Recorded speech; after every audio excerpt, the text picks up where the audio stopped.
I'm very, very pleased that this, my last appearance at the Congress should be fittingly about something that has two important characteristics. Number one, it's about Africa. Number two, it's about something that was not planned to happen in the Congress.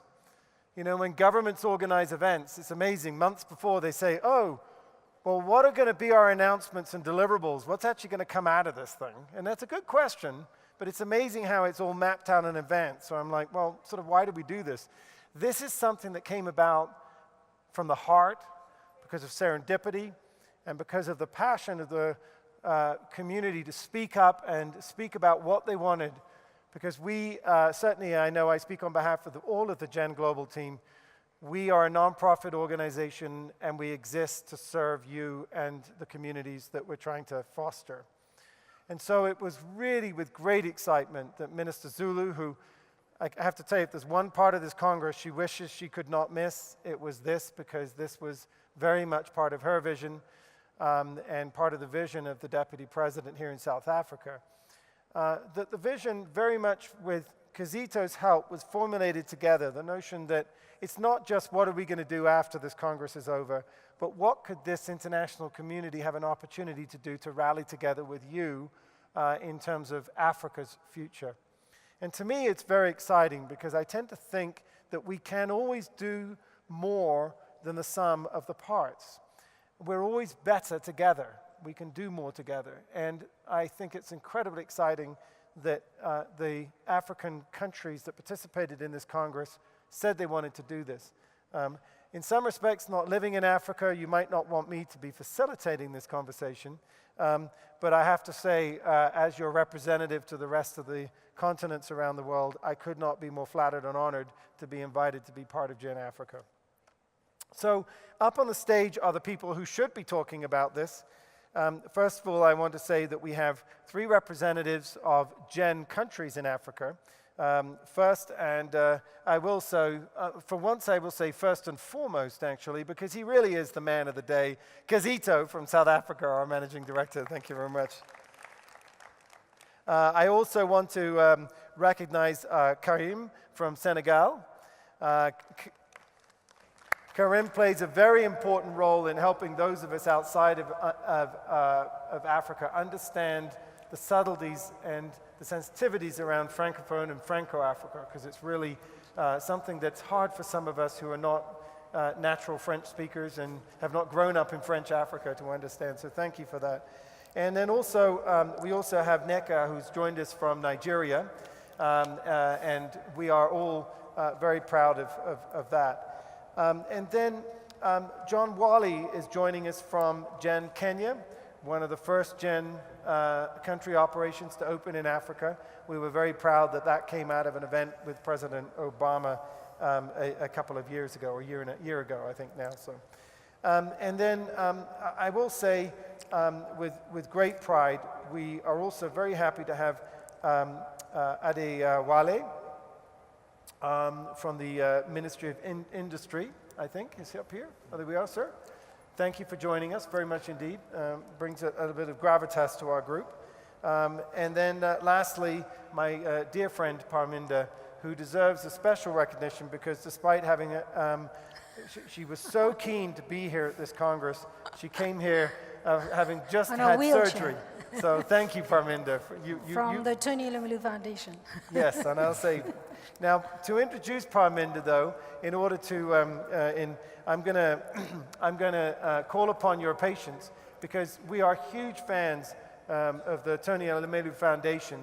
As you know, he's been a role model for many of us in understanding the power that entrepreneurs can have in giving back to entrepreneurs.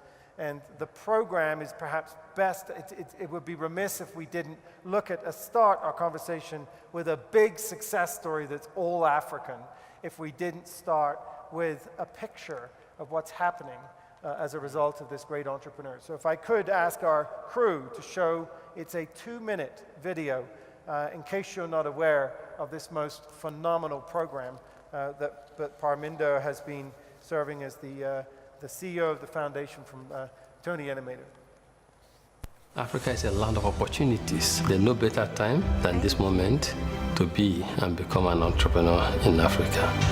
I'm from Ghana. My business is in the IT sector. I'm the founder of Brits Fresh Foods, which is a company that aims to promote healthy lifestyle in Africa. I am committing $100 million to support the next generation of African entrepreneurs. The program represents a decade-long commitment to support 10,000 African entrepreneurs and startups. I've been mentoring 5 mentees. People will be developing businesses and creating jobs, which is badly needed in Africa.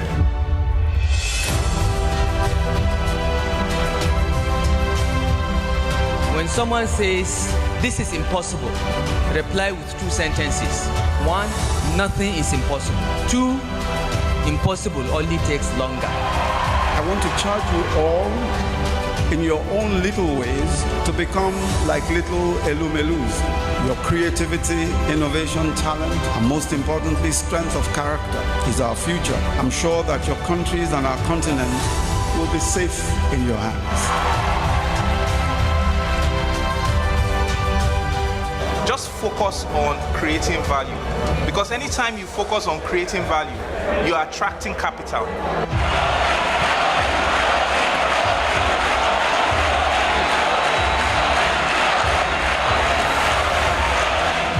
I had a dream to connect with our African brothers and sisters, and you have made this dream come true. And to me, it's about legacy. Put yourself in my position and working in my old age at 80, for instance, and I visit Zambia, and someone says, "I own this financial institution. I got $10,000 from a certain man from Nigeria called Tony Elumelu." That's my ambition. Now we can customize our product for, the Pan-African market. So we're going home, we're going big. And I believe that the seed we plant today through the Tony Elumelu Entrepreneurship Program will help to develop Africa in the future.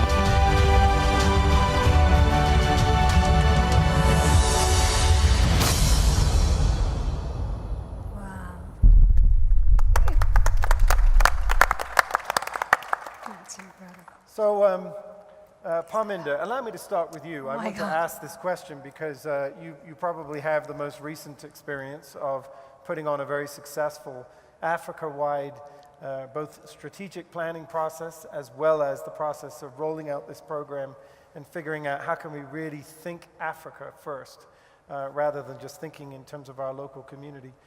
So tell me a little bit more about what you've learned from this, or anything else you want to add the video didn't say that will be instructional for us as we try to think about what could Gen Africa do.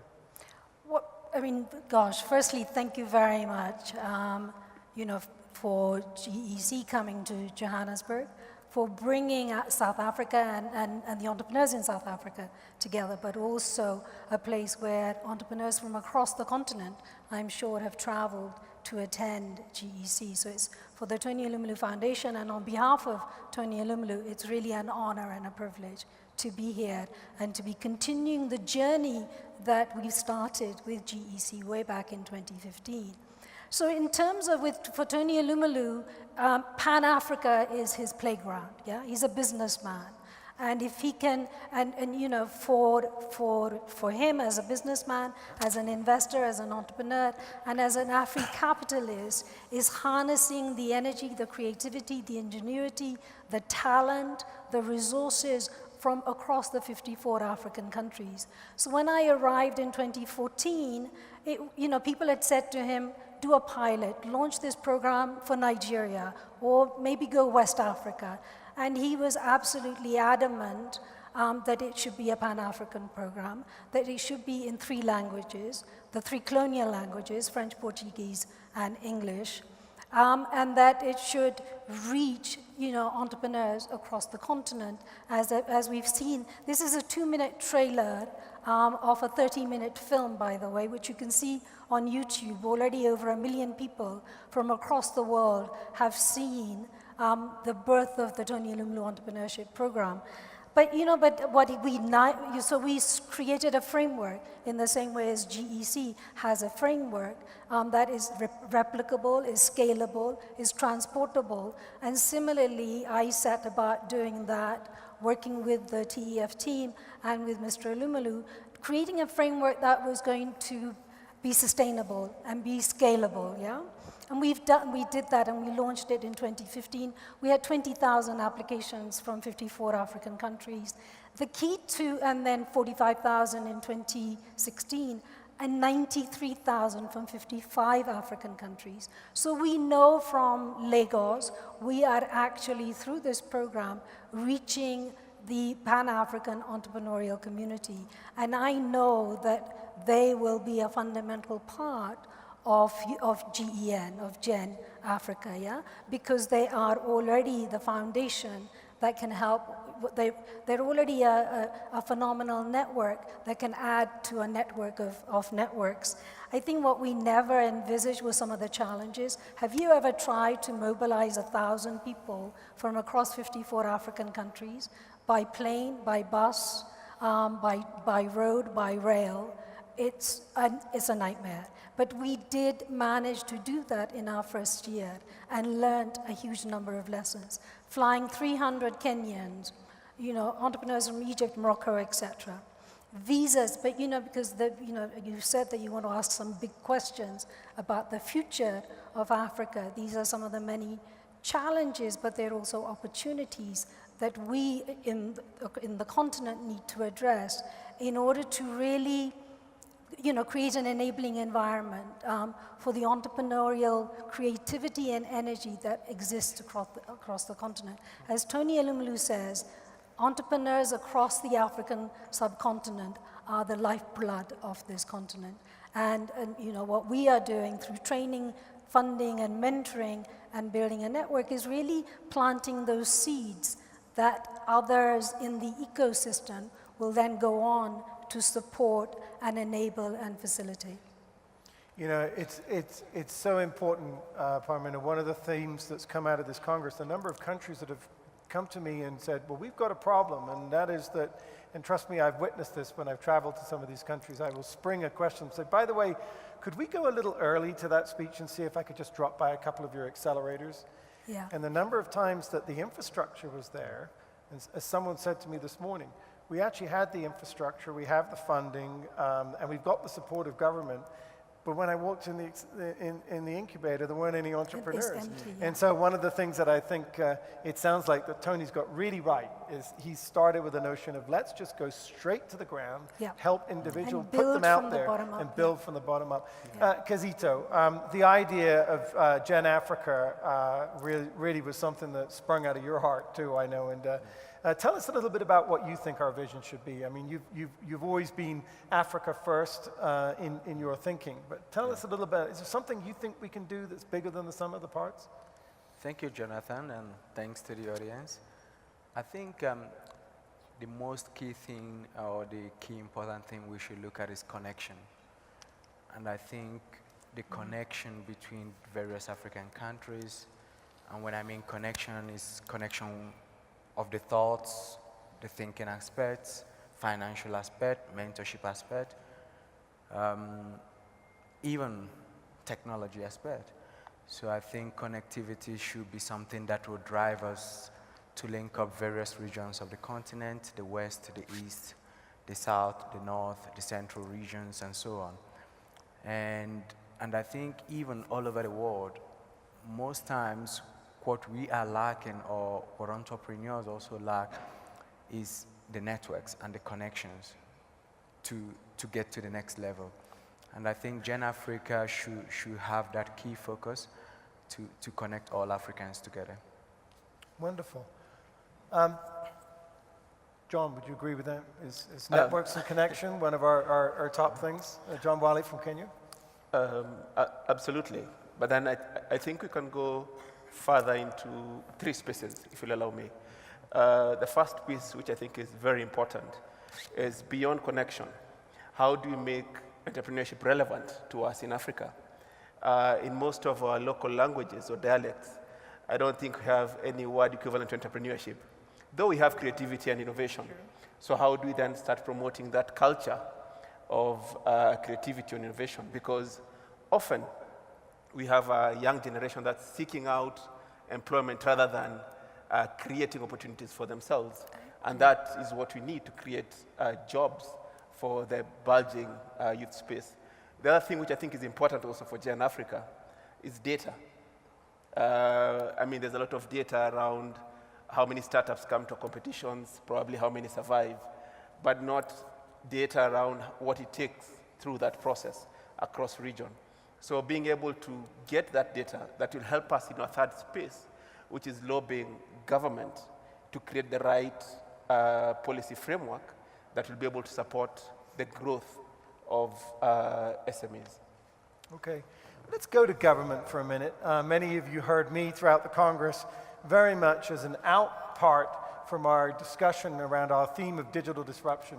Mentioned that, you know, I think this year will be the year people remembered that all of a sudden the relationship between entrepreneurs and government is now a symbiotic one.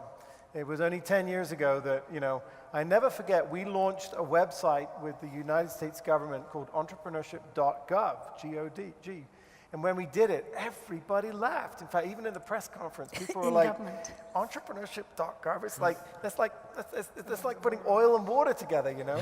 And all of a sudden, now our armies of entrepreneurs created by people like your foundation have now gone out there, and they're starting to run out of the really easy stuff, and now they're starting to get into some of these regulated industries. But we want government involved. We need government as part of our ecosystem too.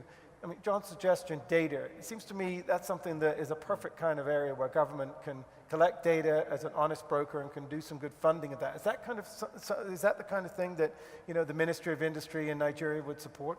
Yeah, thank you very much. I think it's long overdue, the engagement between government and the entrepreneurs. As you rightly said, the policies has always been developed by government, and the issue of the engagement of government with the entrepreneur has not been that deep. And this idea of bringing government together with the entrepreneurs, especially the SMEs, is very critical for us to be able to have a kind of a situation whereby the data being generated are very credible and they are very reliable. More importantly, I think there is need for that, for technology to be introduced in that kind of relationship so as to ensure transparency, to ensure the fact that there is ease of doing business by the entrepreneurs. Those are the areas that government is looking at.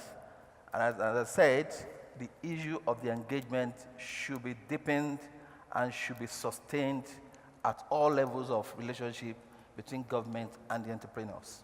Parmina, what do you think of that? I totally agree, and I just want to give a very practical example of how Tony Elumelu Foundation and the entrepreneurs were leveraging the data. We now have over 200,000 entrepreneurs registered on our platform. Our platform is very much technology-based and technology-driven, and it is the technology that is enabling that connectivity and that network to grow, which is Pan-Africa. But in just coming to your point around policy, for us, it wasn't enough just to seed $10 million over the last 2 years that we've invested in directly into the entrepreneurs, $3 to $5 million in building the infrastructure for the program for it to be sustainable over the next 10 years. But for us, it was really important to understand from the entrepreneurs what were their real challenges, yeah? But for the entrepreneurs to also say, and here are our solutions, and to use the data that we now have from those 54 African countries, for them, and to produce 2 research reports. One was on the enabling environment, and what's the role of government, particularly, and policymakers.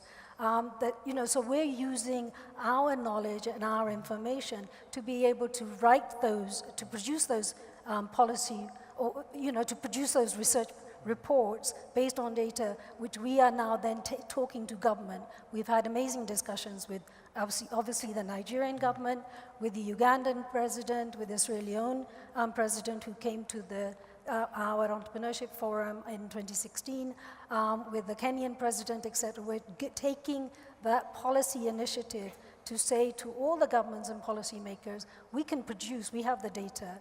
And you know, what we'd like you to do is to engage with us as to how you can remove some of the easy obstacles from the paths of the entrepreneurs. Right.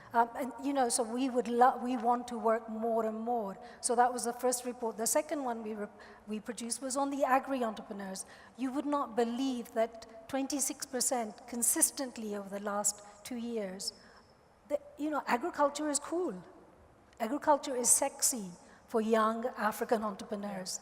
And we have on 26% of the entrepreneurs that we have supported and funded are in agri-businesses. And that's another report we produced. We were listening to you, and after this session, I hope you're all going to go to the Future Agri Challenge, because you used the word, it's cool, it's sexy. This is going to be a high-energy event, I tell you. It's going, the Future Agri Challenge. But let me pick up on that, though, because, you know, Kizito, you've built a very successful entrepreneurship research firm where you've understood how to do this. I know we've got a lot of experts sitting up here, and Gen Global brings this. We bring the, the notion that you talked about, zero barriers. I mean, and what we have the Kauffman Foundation's focus and its participation in this Congress is, if you go downstairs to the expo, it's all about a design thinking session. You know what it's called? Zero barriers.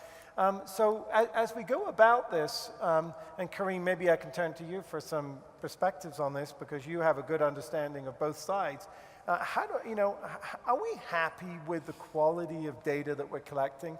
I mean, obviously, Parminder's got some really, really useful data for us in the research world. But a lot of the time in the research world, we haven't yet quite figured out what questions we should ask, what data we should collect, what methodologies to use in analyzing it, and ultimately, what are we trying to achieve at the end of the day? Which is why for this panel, I'm very much going to revert us shortly to the fact that we've got to work on our vision.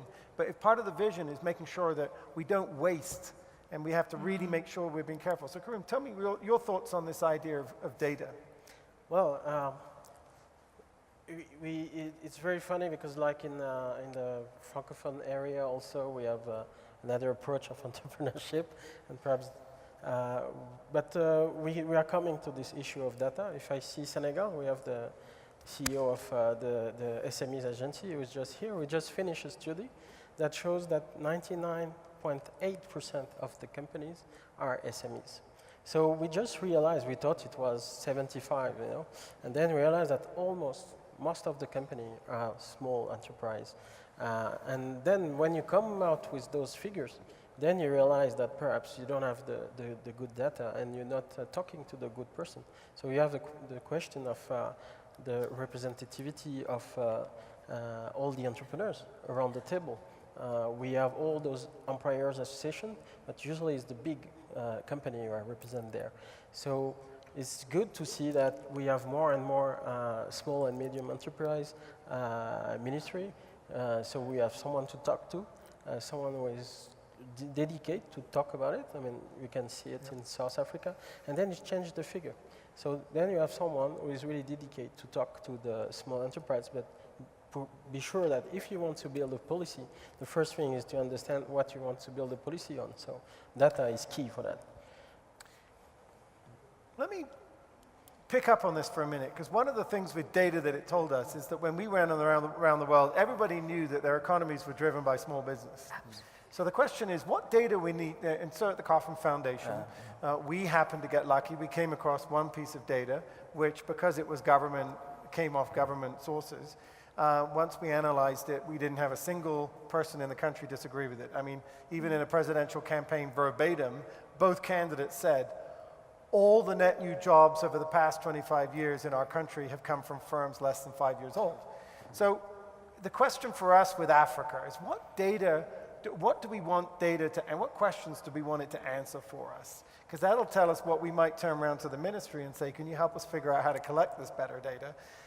Because we want to know where to put scarce resources. When we've come across our next Tony Anamelu that's going to say, hey, I want to invest in this stuff, how do we know, tell them where to put it? So, Kizito, do you have any thoughts on that as to whether they or I think even in the Forbes magazine that some of you have now, the supplement you have, you'll notice that on page 3 or so, we have a research that we've put through my colleagues.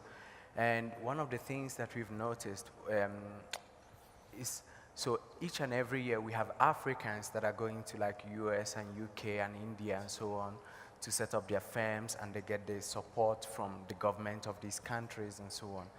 And from the research and data that we collected, we picked up that every year the African continent loses $652 billion from Africans leaving the continent. And in 2050, that figure will be around $1 trillion. So based on that research now, what we're doing with various governments is actually to engage them to say, how do we ensure that our entrepreneurs stay on the continent? How do we ensure that we produce a viable, sustainable, enabling environment for entrepreneurs to actually stay on this continent? So data remains critical for the African continent, and I think government, private, public sector, NGOs, accelerators, incubation hubs needs to actually work together to see how best also to support our entrepreneurs. Nika, Okay, please yeah. contribute here. Nigeria's got a very sophisticated entrepreneurial ecosystem. Thank you very Are you much. losing Nigerians to the United States? Sorry? Are you losing Nigerians too? Well, yes, but with the new president, I'm not quite sure about that. Yeah, but we have been losing. So for us, data is very important. And more critically, to be able to understand the type of entrepreneurs that we have now. So in the last 10 years, what we've seen is that we have a different generation of entrepreneurs that need different needs. Their needs are differently. So now the government would always talk about policies concerning funding. But based on the research that we have done, we found out that most of the challenges that entrepreneurs are facing have nothing to do with funding. So it has to do a lot with human resource. So that's talent management. And from that data, it helps us in planning our events. It helps us to plan our forums. So prior to the last 5 years, all the things that we would have done would be on financial literacy. It would be on accessing funds. But what we're doing now is having loads and programs on mindset. So for entrepreneurs, what we find out in our country is that most of the workers, the talent force, they're not ready to work for entrepreneurs. They rather work for the multinationals. So the data is showing us that, and we're targeting all our resources towards helping to rejig the mindset. So that's one. And the second thing is to be able to understand the role of disruption. Okay, that's one. So yes, we have digital age. And that's really helping us now in Nigeria. So most of the businesses are online, and like we always say, if you're not online, you haven't started.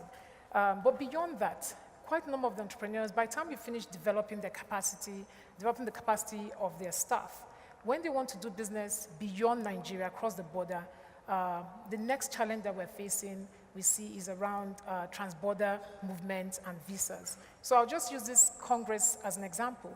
There's so many Nigerians that wanted to come for this Congress, that wanted to exhibit. A lot of them already had interest from distributors, but they couldn't come. So the data we're seeing now that we'll start focusing our emphasis on would be on trying to solve those types of problems, trying to understand the type of entrepreneurs that we have, that's the first one, trying to see how we can help them connect better with markets, and then finally connect them with the right type of talent. So data is very important, and as Gen Nigeria, we will focus a lot on research. So we haven't done that a lot at the center, but Gen Nigeria, we just constituted this year, and that's where our focus will be, research and seeing how we can remove the obstacles that will make our entrepreneurs move from local to global. Fantastic, fantastic. Yeah, I think still talking about data, in Nigeria, as of the last count, this is about 2 years ago, we did a census of MSMEs. And we recorded about 37 billion of MSMEs that are operational in Nigeria. But the critical factor that we found there, that a significant number of them are not formalized. And we are trying to ensure that they are truly formalized and they get registered and do real business real time. Further to that, we have even engaged with the African Development Bank to do what we call the SME Index. By so doing, we want to now identify the MSMEs on sectorial basis. Is it agri, is it ICT? solid minerals, and what have you. Those are the steps that government is engaging the SMEs in Nigeria to achieve it. Kareem, I know you've been... No, because when we talk about data, it can be very practical. You know, I used to make a study on the mangoes strategy. And it was very funny because when we started, it was at the ECOWAS level, so all the countries from West Africa, including Nigeria. And when we go to the fact with the data, we realized that the first market wasn't the European Union. It was because of the transportation issue. We have all the plane from every capital that can go to the European countries and all the stuff. But actually, the first market was Nigeria. Nigeria don't export mangoes. They all consume their own production. So they can take all the production for all the other countries of West Africa. And secondly, even the cost they're ready to pay for was better than the one we can have to go to the European Union. And to export to the European Union, you need to reach all those levels of quality, you know? So it costs a lot for the exporters to prepare for the European market instead of going to the West African market. Then we realized that to be strong as a country, or a whole continent, you need to make zero barrier also to be able to trade and to exchange between all the countries, because it's the land of opportunity, but unfortunately it's 44 countries. So then it's become very complex to make business in all those countries. That's why it's good things we see more and more unity and bridge to be put on all the continent and all the countries. And thanks, Jack is starting to do that also with Gen Africa. Well, it sounds like data is a priority, and certainly making sure that we get our research right, and I certainly hope that this Congress will contribute to that, because we have had literally hundreds and hundreds of people go through design thinking sessions, ask that question. Zero barriers is our mission. What's the barrier we've got to remove? And we all know that entrepreneurs are pretty good about being vocal about those. And ironically, it's not all about government. And, you know, it used to be in the old days, it was government producing the barriers. But I want to hear, if we can, a little bit from you, a little bit further, Kareem, on you know, give us a perspective of what we need to be, as far as French-speaking Africa is concerned. You know, we know this can be different in this context. There are different challenges. Is there something we need to be, you want to share with us about how we work with Gen Africa in that context? Sure. I mean, first was the language. You know, there was a study came with the Organisation Internationale de Francophonie. They make a study on all the Francophone countries. Actually, it's 80 countries around the world. 80 around the world. Well, the more vibrant is Africa now. Country talk in French. And what came out is that 60% of the business is made when you talk the same language. So that's sure, one barrier is clearly the language. But in the meantime, now we need to be local or global.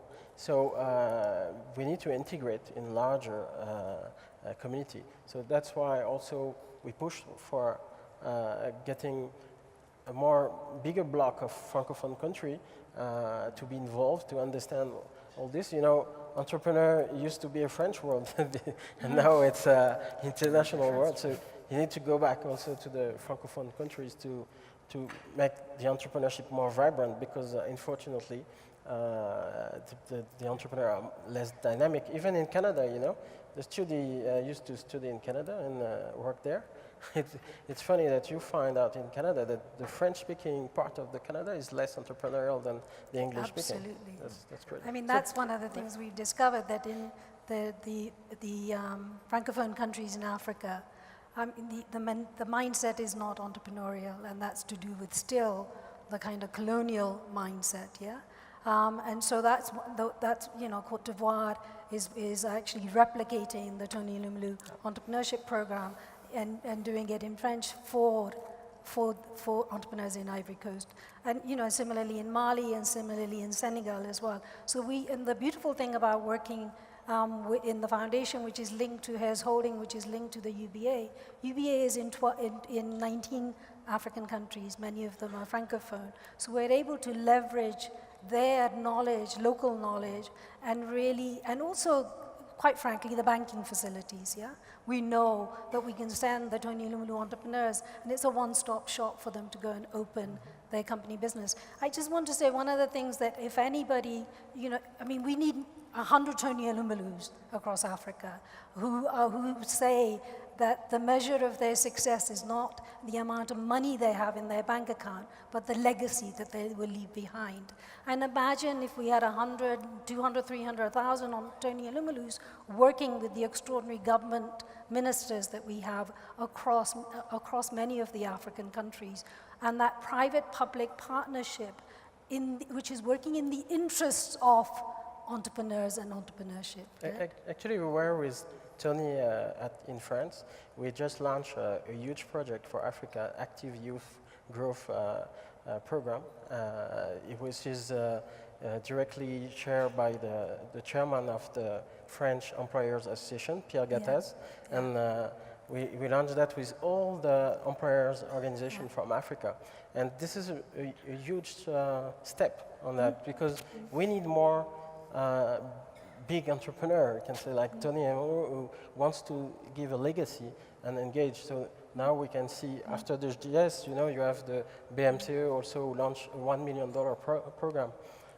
We have this Innovation Foundation for Africa with Jean-Claude Moret de Bastos, who launched his $150,000 for 6 years, and $5 million dedicated to build for innovation in Africa. So we start getting some more and more philanthropy, but also there is this issue of visa. Dangote used to say, we have, I can only go in several countries, but I need 34 visa in Africa. Let me pick up on that, Adewale. Can I ask you this bigger picture question? Because, I know I'm not sure if it's one of the recent studies, but I know certainly some of our past studies have told us that Nigerians are actually the most entrepreneurial people on earth in terms of, and so you contribute a huge amount, obviously the population size, you're one of the biggest economies. And so what could we do? I want to come back to my bigger picture question of, if I said Gen Africa and we give it to Nigeria and say, can you lead us somewhere? What could we do? Is it that we're more precise in our understanding of entrepreneurship and intervention through our data and research and things? Is it that we do things like like APEC has come up with a sort of way, it's called the APEC card. I have one, and you get to cross borders a lot easier. I don't know. What are some, if I asked you to pick one or two things you think we could do as Africa that we're not going to do as either Nigeria or Kenya or South Africa, what would you do? I think the number one thing I would pick there is for us to engage more as Africans. Okay. It is very critical. The issue has been raised about the visa issue, the issue of getting data, going to Europe to get data from Nigeria.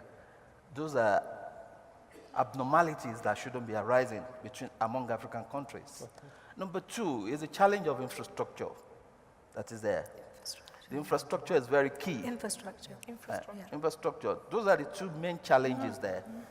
I want to propose to Gen Africa that arising from this kind of Congress, there's need for further dialogue among African countries so as to bring to the fore our entrepreneurs on the African level. It is very, very key. As you rightly said, we have abundant talent in Nigeria. Absolutely. And I hinted earlier that we have about 37 million SMEs that are scattered, registered in Nigeria. Yeah. And we know that there are much more than that within the country. So we are further engaging in kind of census to harness more of those entrepreneurs. So going forward, as I said, there's need for this engagement. There's need for us to leverage on comparative advantage from each country. There's no country in Africa that will not have a particular advantage that may be missing in one or two other countries. We need to leverage on those advantages that exist in all these African countries. They are very key for us going forward. Thank you very much. Fantastic for that. Now, you mentioned the African Development Bank, and you mentioned they've done this big study about all the SMMEs. So, is there anybody who's done an African inventory? I know we've got a huge delegation at the Congress from the World Bank. It's doing phenomenal work. I know USAID's done a lot of work. There's tons of people in the development world. But to what extent have we done a sense of, you just said, leverage our comparative advantages. Now, Startup Chile in Chile was born because what they did is they realized they had a lot of things, but one thing they didn't have is great role models. They didn't have catalyzers in their startup communities. Maybe you do, for example. So are you sending Nigerians across the continent and say, by the way, if you don't have that vibrancy, we've got a lot of spirit to give, But do we have an African inventory of this? I mean, I'll ask you, at Kizito and John too. No, we don't have. I'm not aware of any. I don't think we have. No? I mean, African inventory. Yes, we do. The foundation is certainly building one, but go on, you do. Yeah. Yeah. No, I think also from the migration study we do, because you're mentioning sending Nigerians all out and so on. One of the things I was discussing with the Premier is that how could we ensure that different countries on the continent, like South Africa, there was an issue of also xenophobia, which materialized from various other factors. It's not really xenophobic. But also, how do we ensure that as Nigeria, as South Africa, as Kenya, as Senegal, that we attract other Africans into our country, because it's an asset for us. Because when those assets move to US and so on, it becomes, we lose out on the economic growth and potential that comes from that. So sending all other Africans to various other African countries, I think is a great idea. And I think we should have like your open borders and so on, and see ways actually to engage more. But also, the key thing is always the connection, to connect more. Because I think it's not just connection, it's connection in your thinking, connection in finance, connection in mentorship, connection in visas, connection in everything, and so on. Can I just want to go through my inventory. I just want to Good, very inventory. quickly, right? You've got to get the private sector. You've got to, Pan-Africa, we've got to unleash the private sector. I mean, look at what happened to India in 1991 when the economics minister, Mohan Singh, he unleashed, and out of emerged the Sunil Mittals, et cetera, et cetera. Airtel did not exist before that. Reliance did not exist before that. Infosys, Wipros, et cetera, did not exist before that, yeah? So in Africa, there is a phenomenal private sector that needs to be unleashed. There'll be certain areas need to be deregulated, yeah? Cross-border trade. The Tony Lumulu entrepreneurs are doing cross-border trade. They're doing it online and they're doing it offline.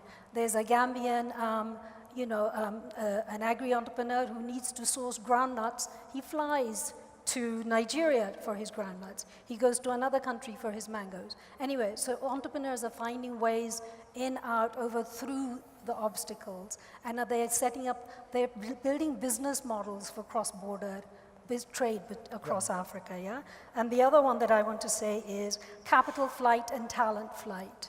The amount of money that leaves Africa, that goes to India, that goes to China, that goes to the US, that goes to prop up my own country, UK, is phenomenal. It's time that money and talent was retained in Africa. And finally, we have to harness the African diaspora. This is exactly what India has done in terms of its development. You have to harness the African diaspora for capital, for knowledge, and just those two, for knowledge, for capital, and for talent, yeah? And look at ways in which, so in terms of our mentors, we have 900 mentors. So virtually one mentor to an entrepreneur. They come from across the world. They come from across Africa, yeah? So there are ways in which Africans are connecting virtually as well as in real time. And what we need to do is to say, take the Tony Lumulu Entrepreneurship Program model, and just as we would run with a GEC model, yeah, and say, I want to replicate it in South Africa, in Senegal, etc. Go and start, duplicate it, replicate it across the 54 African countries, and unleash the entrepreneurial spirit and energy that is here on the continent. Let me ask you, though, for an honest answer to this question, because I think you said Africa first. Is this really realistic on the African continent? I mean, actually, the last time I saw Parminder, in fact, Parminder was the person that told me that Brexit passed. We were in California with the president, and I told you that Trump would win. and I just said, I stopped pulling my leg. Of course, Brexit didn't pass, and she said it did. The EU is saying, oh, this is really, really hard to be European first and English second, I mean, could Africans really be African first? I mean, maybe because I'm a non-African, I can ask that question, I hope. I hope it's not an insult. I hope it's not a rude question. But, I mean, I don't ask you to answer personally. I'm just sort of saying, do you think the capacity is there to do this? Well, before running, you need to walk. So the thing is, you can start at your own country level, then you go regional, and then you go continental, and perhaps you go global. So we need to see it as a kind of layer, and then it's something more critical. The more bigger you go, the more prepared you are for different business. But John? I mean, absolutely. And the reason I say that is Africa sits in a very exciting time, right? I mean, there are amazing lessons to pick from Brexit, and probably, Jonathan, what went down in the US in the recent past. And the reason I say that is I don't think, in as much as there is drive for nationalism, the national markets are not huge enough to grow any, for lack of a better word, decent business, right? If you look at the population of Kenya, we're probably sitting at 45 million. But the East Africa community is 120 million plus. So if you're speaking growth of entrepreneurship or growth of business, there's no way you can set your bar as low as your local context. So there's a lot more value for everyone to think from a Pan-African perspective, unless you're in Nigeria where you have 150 million people, but they too want a piece of Africa. So I think we're in a good time because the information is out there that gives us every reason to want to create Africa fast.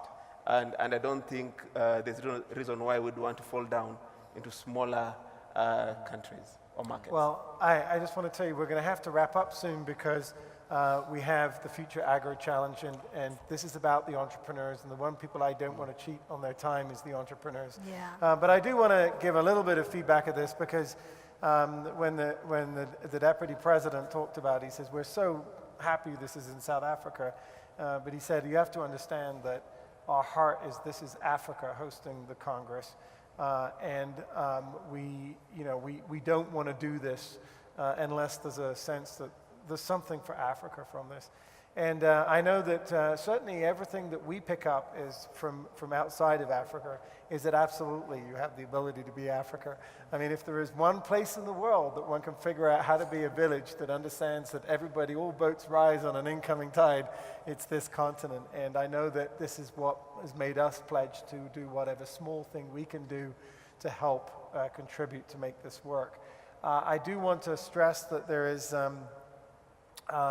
or to pass on behalf of Minister Zulu, who asked me to say this on her behalf today, that we have agreed that there will be. It's just process.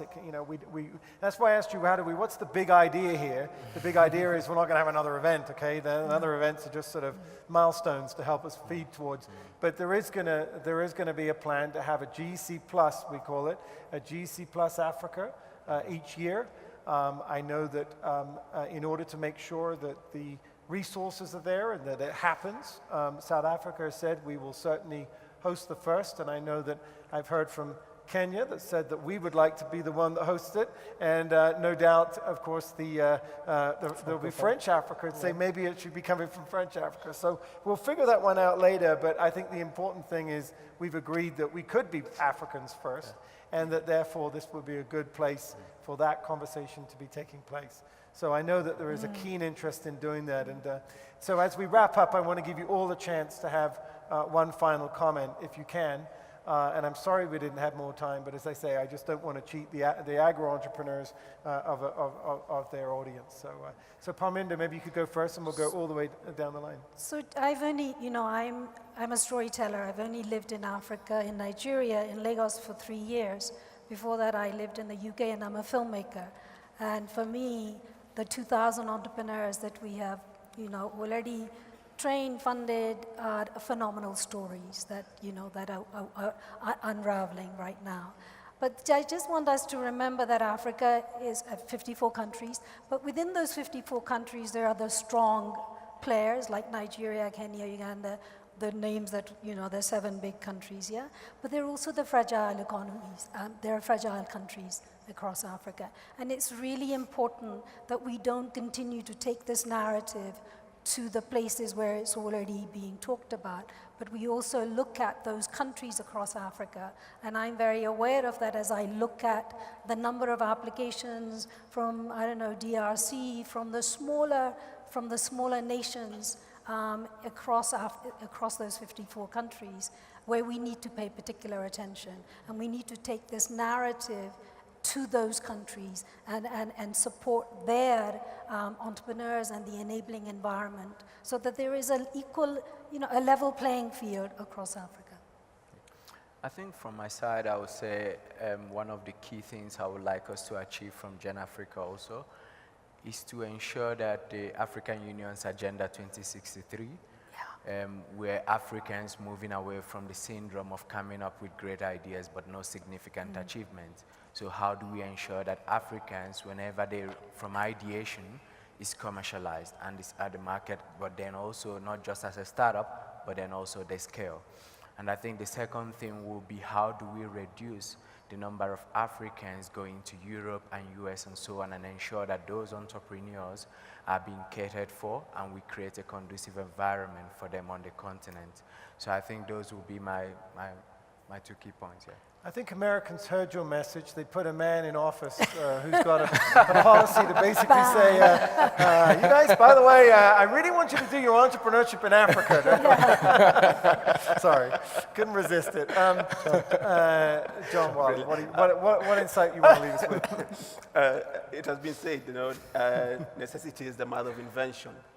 Africa has a myriad of challenges.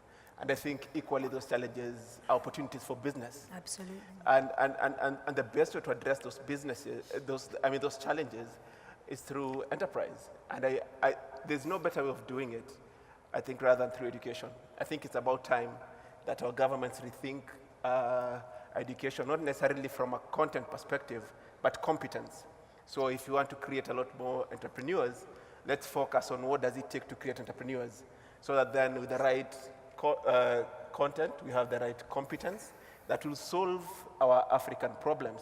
And to Karim's point, to being global, so that we are able to innovate, add value, and make some money in the process so that Africa becomes prosperous. Thank you, wonderful. Karim? Well, Africa is the land of opportunity. Everybody is telling it. We have billions of opportunities. But the thing is, Africa is also a land of threat. What we do with all this youth coming, being the 3rd population on Earth within 2050. What we do, we are coming from the Sahel zone where we have to treat with all this terrorism. What's happened? Those youth who don't have the opportunity to grasp the opportunity and become an entrepreneur and they realize themselves, they go for terrorism and all those bad issues.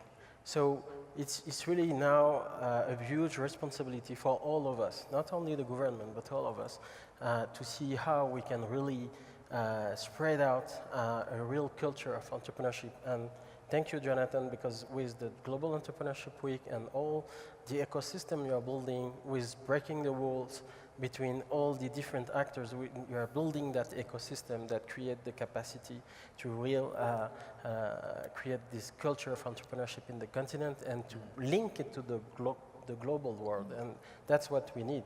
And I think if we go stronger as Gen Africa, we can really impact Africa and really make it the land of opportunity.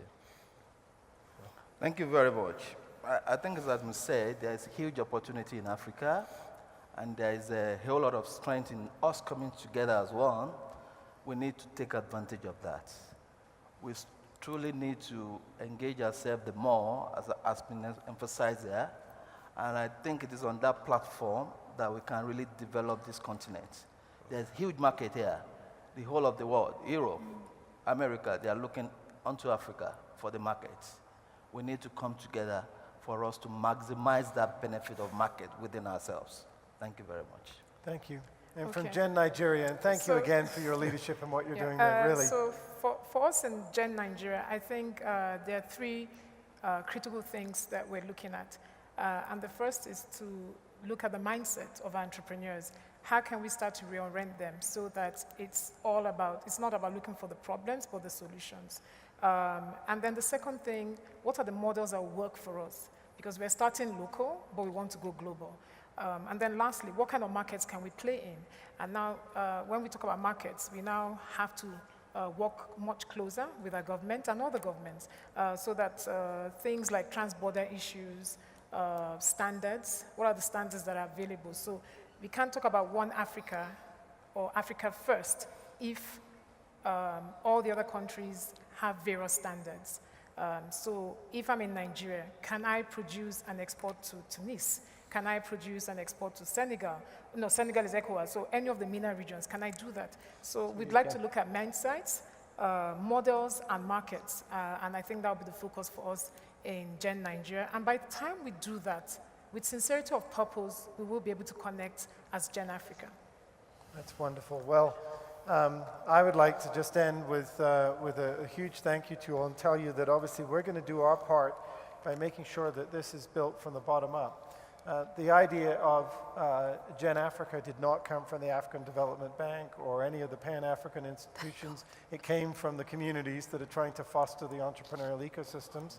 And we will do our best to respond to your comment about making sure that we go to the smallest, less well-known African countries and make sure that in every country, as a result of this Congress, that we have a Gen Africa operation so that we can see that it's very representative of all countries, regardless of whether they're speaking Portuguese or French or English, and regardless of whether they are, quite frankly, stable economies and unstable economies. We pride ourselves at Gen of being neutral enough through the fact that we speak the language of entrepreneurship. We don't speak the language of any particular political culture, and we're very proud of the fact that we're very comfortable in going in economies. In fact, we'd rather be there. We think we get more impact. We think we could probably have more result.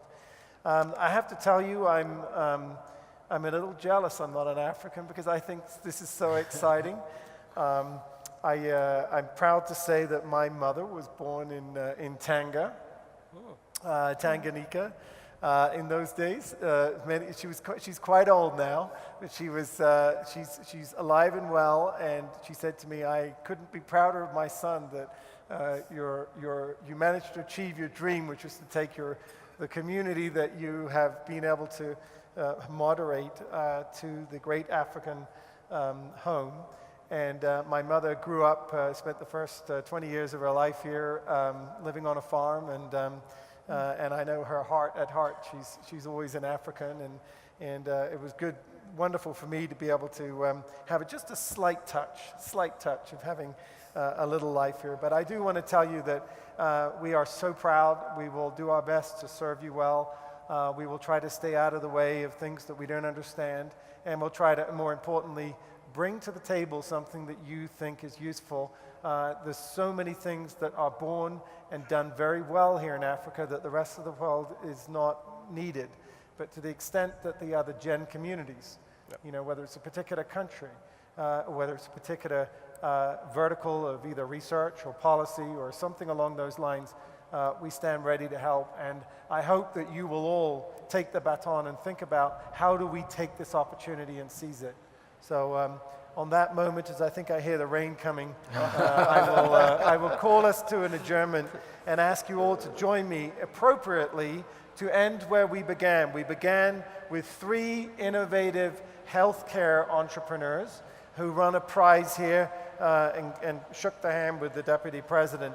And we're ending with a whole bunch of of African innovators who are in the ag tech sector. So without further ado, please join me in a warm thank you to our panel, and let's go to the Future Agro Challenge.